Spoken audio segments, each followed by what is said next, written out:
안녕하세요. 김태훈 목사입니다. 뚜벅뚜벅 메시지. 오늘은 요한복음 33번째, 감사에는 분명한 능력이 있다. 감사에는 분명한 능력이 있다. 요한복음 11장 45절에서 57절의 말씀 가지고 오늘 뚜벅뚜벅 걸어가겠습니다. 오늘은 본문의 말씀을 가지고 감사에 초점을 두고, 감사라는 단어의 테마를 두고 말씀을 나눕니다.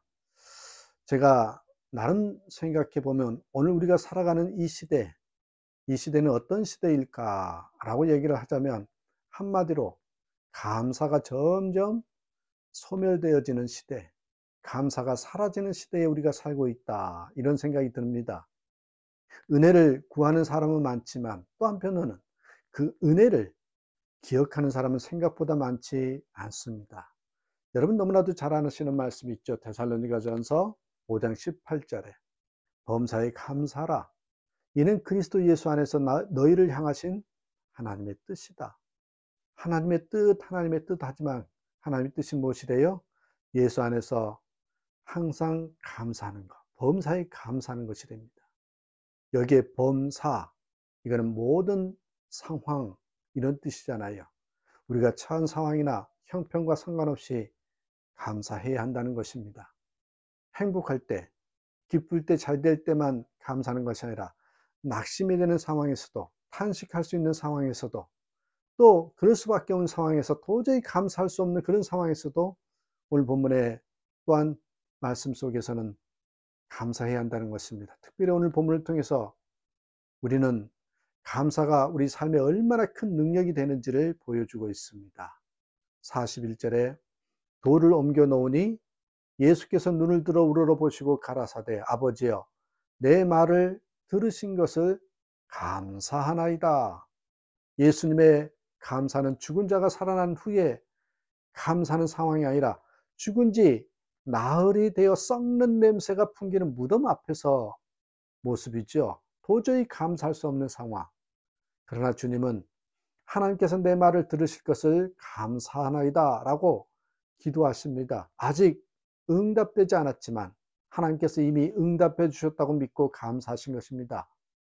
지금 여러분 앞에 충분히 원망과 불평할 수밖에 없는 환경이 있습니까? 그렇다면 하나님의 역사를 체험할 수 있는 기회인 것으로 알고 이 원망과 불평 대신에 먼저 감사로 돌려야 됩니다. 감사할 때 생각지도 못하는 여러 가지 능력이 나타나거든요. 먼저 감사의 능력은요, 기적이 옵니다. 기적을 불러들여요. 사탄이 지구상에 내려와서 이 유럽의 노르웨이에 창고를 지었대죠. 사탄의 창고에는 각종 씨가 있었는데 미움, 슬픔, 불평, 원망 이런 것들의 씨들이 저장해 놓았습니다. 이 씨들은 인간의 마음속에 뿌려져서 싹이 잘 났는데 한 사람, 한 동네 사람들한테는 그게 효력이 없었더래요. 이 동네 사람들은 어떤 슬픔 상황과 절망적 처지에서도 언제나 감사하는 자들이었다는 거죠. 그래서 여러분 노르웨이 속담에 감사하는 마음에는 사탄이 씨를 뿌릴 수 없다, 이런 말이 유래한 것입니다. 어떤 일을 당해도 감사하는 사람에게는 사탄이 틈타지 못한다는 것입니다. 원망과 불평은 마귀를 초청하는 초대장과 같습니다. 그러기에 어떤 경우에도 나는 감사하겠다, 정말 내가 감사할 때 놀라운 기적을 맛보기에 나는 그러면서 살겠다고 결단하셔야 되는 거죠. 요한복음 6장에 보면 예수님께서 기적을 일으키신 장면이 나오죠.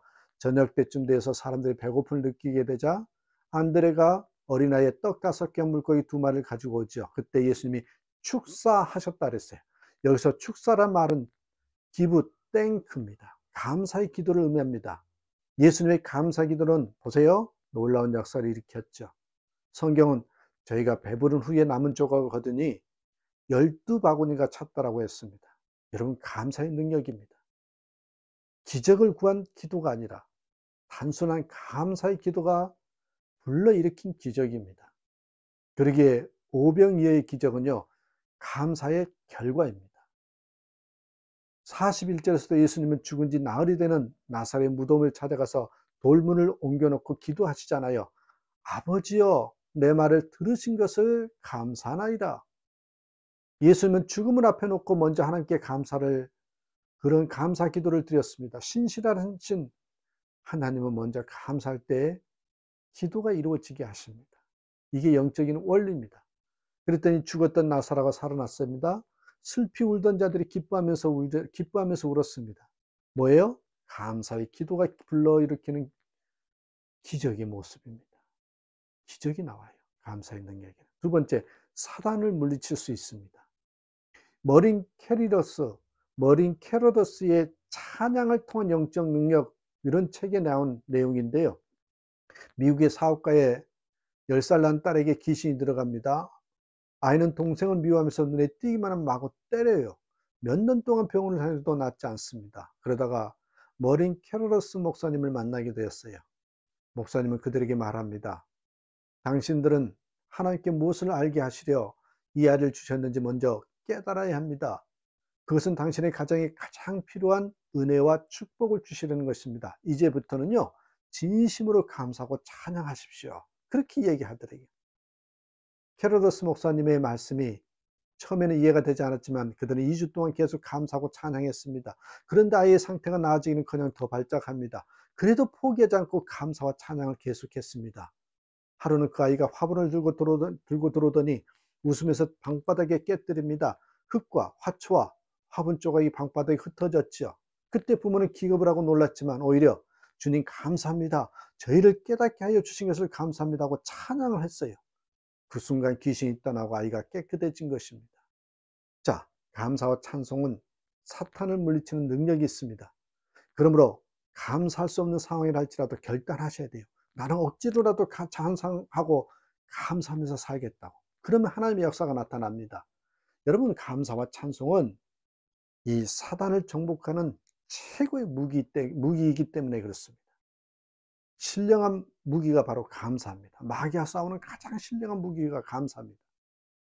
역대하 20장에 보니까 유다 여호사밧 왕 때에 모함과 암몬 사람들이 연합하여 공격해오죠. 모압과 암몬 사람들이 쳐들어왔는데 그때 여호사밧은 온 백성에게 금식을 선포하고 오직 주만 바라보나이다 하면서 하나님께 기도하셨습니다. 그리고 노래하는 자들에게 예복을 입혀서 군대 앞에서 크게 찬송을 하게 합니다. 그러자 놀라운 일들이 벌어지죠. 적군들이 자중질환을 일으키면서 서로 죽입니다. 보세요. 여호사밧은 그 왕은 손 하나 떼지 않고 감사와 찬송으로 승리하는 장면. 우리도 영적 전쟁에서 이 감사의 능력만이 사단을 물리칠 수 있음을 분명히 믿어야 하십니다. 여러분, 그렇게 믿고 한번 감사의 능력을 체험해 보셔야 됩니다. 마지막 세 번째는 여러분, 인생을 변화시킵니다. 우리 생애 최고의 해라는 영화가 있었어요. 2차 대전 중에 해럴드 러셀이라는 공수부대원이 전쟁에 나갔다가 포탄에 맞아서 두 팔을 잃고 불구자가 됩니다. 참혹한 좌절에 빠집니다. 나는 이제 쓸모없는 하나의 고깃덩어리가 되었구나. 그런데 그에게 이 주님이 찾아오셔서 믿음이 들어가기 시작합니다. 그랬더니 잃은 것보다 가진 것이 더 많다고 자각을 하게 돼요. 의사가 그에게 의수를 만들어 줍니다. 그리고 글을 쓰고 타이프를 치기 시작해요. 그의 이야기가 영화화되어서 직접 출연도 하죠. 정성을 다해서 연기합니다. 그 결과 그의 이 영화로 아카데미 주연상을 탔습니다. 상금을 상위용사들을 위해서 기부했죠. 기자들이 와서 묻습니다. 당신의 신체적인 조건이 당신을 절망케 하지 않았습니까? 그러자 그는 분명히 대답합니다. 아닙니다. 나의 육체적인 장애가 도리어 큰 축복이 되었습니다.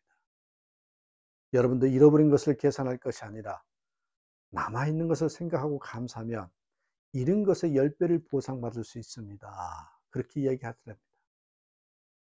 잃어버린 것에 눈을 돌릴 때는 오직 절망밖에 보이지 않습니다. 불가능한 것밖에 없다고 생각되죠. 그러나 여러분, 가진 것을 세어보면 더 많은 가능성이 기다리고 있습니다. 주님은 잃은 것에 대해서 고민하고 슬퍼하지 말고 주신 것들을 보고 감사하라고 말씀하십니다. 매사에 부정적으로 보며 사십니까? 아니면 매사에 긍정적으로 보십니까? 여러분, 기억하십시오. 기독교 신앙에 있어서요, 이 감사라는 단어, 감사는요, 덕목이 아니라 본질입니다. 본질. 감사 없는 사람은 신앙이 없는 사람이라는 거예요. 하나님을 향한 감사는 그 사람의 영성을 측정하는 기준이기 때문입니다. 얼마나 하나님을 사랑하는지, 얼마나 교회를 사랑하는지 그 사람의 감사를 보면 알 수 있습니다. 감사를 보면 그 사람의 영성을 알 수 있단 말이죠. 그렇습니다. 믿음이 있는 사람은 모든 것을 하나님과 연관시켜서 이 감사로 해석하기 때문에 그렇습니다.